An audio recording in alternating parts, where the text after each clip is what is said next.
everybody. I'm Aaron Simmons. This is Philosophy for Where We Find Ourselves, April 16th, 2020. I'm joined today by my best friend, Atticus. This is my 10-year-old son. What I want to talk to you about today is the idea of perspective. That when it comes to making sense of the world, making sense of a situation, especially in light of this pandemic, we all have different perspectives on it. We have different realities, different backgrounds, different embodied conditions.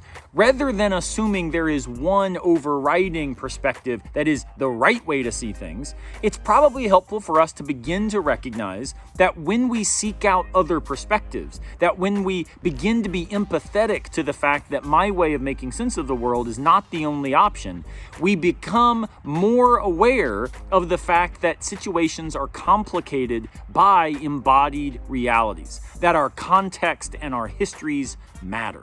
Let's think about this by reference to the philosopher Ludwig Wittgenstein.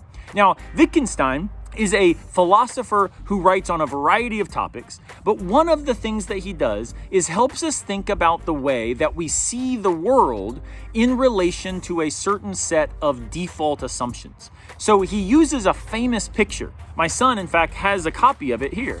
This is what's famously known as the duck rabbit picture. And when you look at this, you may see immediately a duck, you may see immediately a rabbit. The point is, it's impossible to see a duck and a rabbit at the same time because our perspectives require that we begin to be able to make sense of the fact that the shift in our perspective changes not only what's visible, but it changes what it is that is there to be seen. So having introduced you to the duck rabbit, Atticus also has another example of this idea of different perspectives changing how it is we see the world. So Atticus, show them the painting that you did.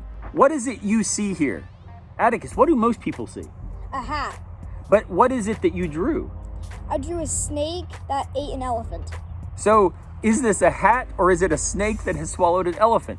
The point is, our perspective shapes what is possible for us. When we think about the COVID-19 reality, let's try our best to figure out, what if I were someone who were unemployed and one of the 22 million laid off in the last month? How would that change my perspective? Similarly, if you are a healthcare worker, your daily reality, seeing the violence that this disease is causing on human bodies, might be very different than you if you are sitting at home and have been here for 6 weeks and it looks like nothing really has changed. So the degree to which we make sense of crisis depends also on where are we located within it. Finally, the way that we make sense of possible solutions and possible responses also is going to depend on a variety of different assumptions and perspectives that we bring to the table relative to social policy and political philosophy. For example, if you are more libertarian inclined, you're likely to see the erosion of freedom in the strong actions by governors trying to make sure that public health is a priority. Alternatively, if you are someone influenced by and persuaded by the need for social minimums and social welfare to be something that allows for human dignity to be the groundwork by which freedom becomes possible in the first place, you're likely to see these strong actions as an example of real leadership. Liberty, equality, these are things that we all cherish and we all celebrate. But the different emphases we give to them, of course, result in different perspectives on different types of actions. Today, I hope you think about the difference in perspectives, that you realize the world can be seen as a duck and be seen as a rabbit, but it's important to recognize that your perspective is not the only one that's available, and it may not even be the best one for you to hold. Sometimes we need to critique ourselves in order to see the world more compellingly through the eyes of another.